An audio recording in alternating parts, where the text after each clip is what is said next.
বড় পীর আব্দুল কাদের জিলানী মাহবুবে সুবহানী কুতুবে রব্বানী রাস্তা দিয়া চলতেছেন, একটা কুকুর সামনে দাঁড়ায় গেল। কুকুর ডাক দিয়া কয়, বড় পীর আমার কথার জবাব দিয়া তার উপরে যাও, বলো তুমি ভালো নাকি আমি কুকুর ভালো? বড় পীর চিন্তায় পড়ে গেলেন, যদি বলি কুকুর তুই ভালো আমি খারাপ, আল্লাহর কোরআনের আয়াতের উল্টা হবে, কারণ বনি আদম হলো শ্রেষ্ঠ। যদি বলি তুই খারাপ আমি ভালো, তো অহংকারী আসিয়া যাবে। আর যদি বলি আমি খারাপ তুই ভালো, তো কোরআনের আয়াতের উল্টা হয়ে যাবে। এখন আমি খারাপও বলতে পারি না, ভালো বলতে পারি না। ভালো বললে আমি নিজে ভালো বললে অহংকারী হবে, আমি নিজে খারাপ বললে তুই কুকুর ভালো বললে কোরআনের আয়াতের উল্টা হবে। আল্লাহর ওলি বান্দা মুরাকাবায় ঢুকলেন, আল্লাহ জবাব দিয়া দিলেন। এই জবাব পাইয়া ডাক দিয়া কয়, কুকুর কবরে যাওয়ার আগে আমি তোকে বলতে পারবো না আমি ভালো নাকি আমি খারাপ, কারণ আমাকে সবাই বড় পীর বলে ডাক দেয়, কিন্তু মরণের পরে আমার সামনে কিছু যাবে না। আমার তিনটা পাতলা কাপড় আমার আসল বিছানা হবে। ওই অন্ধকার কবর 3.5 হাত মাটির ঘর হবে। ওই কবরে যাওয়ার পরে সাথী নাই, বাতি নাই। আল্লাহ পাকের 2 জন ফেরেশতা প্রশ্ন করার জন্য আসবে। আসার পরে 1 নাম্বার প্রশ্ন, রবের পরিচয় দাও। 2 নাম্বার প্রশ্ন হবে তুমি ধর্মের পরিচয় দাও। 3 নাম্বার প্রশ্ন হবে তুমি রহমাতুল লিল আলামিনের পরিচয় দাও। যদি আল্লাহর শুকর জবাব দিতে পারি, তাহলে আমি তখন তোমাকে বলতে পারবো আমি আব্দুল কাদের জিলানী ভালো, তুই কুকুর বড় খারাপ। আর যদি ওই প্রশ্নের জবাব দিতে না পারি, তখন আমার কবর হয়ে যাবে জাহান্নামের আগুন। 1টা নয় 2টা নয় 70 থেকে 99টা সাপ কবর ভরে যাবে। 2 পার্শ্বের মাটির চাপ। তখন আমি জবাব দিয়া বলতে পারবো কুকুর তুই ভালো, আমি মানুষেও ভালো হতে পারলাম না, কারণ আমার কবরের মধ্যে আগুন জ্বলে, আমার আযাব হচ্ছে, তোর কোনো আযাব নাই।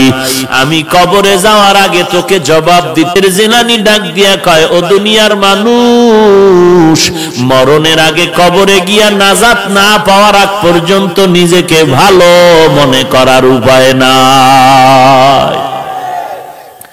আমারে মাওলানা না বললে মনে কষ্ট পাই, আমারে আন্তর্জাতিক মুফাসসির না বললে কষ্ট পাই, আমাকে হাজী সাহেব না বললে কষ্ট পাই, আমাকে খতিব সাহেব না বললে বড় কষ্ট পাই।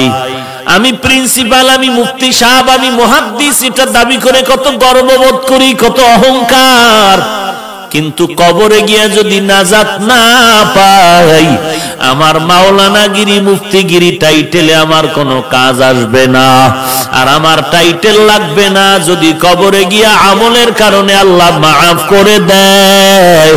আমি মাওলানা হওয়ারও দরকার নাই, মুফাসসির মুহাদ্দিস হওয়ারও দরকার নাই। আমার মতো ভালো জমিনে দুনিয়ায় আর কেউ হতে পারবে না। এরে নবীর উম্মতের দল, দিল্লি শাহী জামে মসজিদের মধ্যে খতিব হলেন শাহ ওলিউল্লাহ মুহাদ্দিসে দেহলভী রহমাতুল্লাহ আলাইহি। জুমার নামাজের খুতবায় যখন দাঁড়ায়, রুমাল দিয়া চেহারাটা ঢাকিয়া দাঁড়ায়। একজন দাঁড়ায় বলে, হযরত আপনি চেহারা ঢাকিয়া খুতবা পড়েন, কারণটা কি? আল্লাহর ওলি বলে, বাবা আগামী জুমায় তুমি জবাব নিতে আসবা। আগামী জুমায় যখন আসলো, বলে আমার কাছে দাঁড়াও। আল্লাহর ওলি শাহ ওলিউল্লাহ মুহাদ্দিস তার রুমালটা ওই প্রশ্নকারীর মাথায় দিলেন। প্রশ্নকারী একটা চিৎকার দিয়া বেহুশ হয়ে জমিনে পড়ে গেল। হুশে আসার পরে বলে, বাবা রুমালটা মাথায় দেওয়ার কারণে তুমি চিৎকার দিলা কেন? ওই লোকটা বলে, আল্লাহর কসম, আপনার রুমাল আমার মাথায় দেওয়ার পর দিল্লির বিশাল শহরে তাকায় দেখলাম লক্ষ লক্ষ মানুষের মধ্যে কোনো মানুষ নাই, মাঝে মাঝে 2-1টা মানুষ দেখা যায়, আর বেশিরভাগ দেখা যায় কুকুর আর বানরের সুরতে। गर्भ सूरत आदमी इंसाबुदे अहमदोबू जहलो हामेक साबुदे आदमीरा आदमीयत लाजिमास औदेरा गर्बुना बाशुदही जमास। গোটা দুনিয়াটা শাসন করেছেন দুইজন, শোষণ করেছে দুইজন। একজন শাসনকর্তা সুলাইমান পয়গম্বর, আর একজন শাসন করেছিলেন বাদশা যুলকারনাইন। ইন্তেকালের আগে বাদশা যুলকারনাইন বললেন, মরার পরে জানাজা পড়াইয়া কাফনের ভেতর থেকে হাত দুইটা বের করে এলাকায় ঘুরায় ঘুরায় কবরে নিয়ে যাওয়া। যখন এনা জানাজার পরে এমন করা হলো, দুনিয়াওয়ালারা কয় দেখ দেখ, দুনিয়ার ক্ষমতা পাইয়াও লোভ এখনো সামলাইতে পারে না, মরার পর আরো চায় আরো চায়। ইমানওয়ালা কয় না রে বেয়াকুফ, না না, বাদশা যুলকারনাইন গোটা মানুষের সবক দিয়া গেল। আমি দুনিয়ার পুরা ক্ষমতা পাইয়াও আজ খালি হাতে কবরে যাইতেছি। এরে নবীর উম্মতের দল, কিসের মাস্তানি আর কিসের বাহাদুরি করো? তোমার আপন ছেলে যার জন্য তোমার ঘাম নষ্ট করে কামাই রুজি করে বাড়ি গাড়ি করো, ওই ছেলেটা তোমার গুনার ভাগ নিবে না, ওই মেয়েটা তোমার গুনার ভাগ নিবে না, তোমার মা তোমার আপন গুনার ভাগ নিবে না।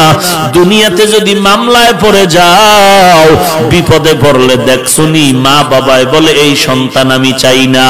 একটু বিপদে পড়লে মা সন্তানের ভুলিয়া যায়, আবার সন্তান মা বাবারে ভুলিয়া যায় স্বার্থের ভরি টানে ভরিয়া। অতএব তুমি কার পিছনে দৌড়াও, সব বাদ দিয়া তুমি আমার মাওলার সাথে যোগাযোগ লাগায় দাও।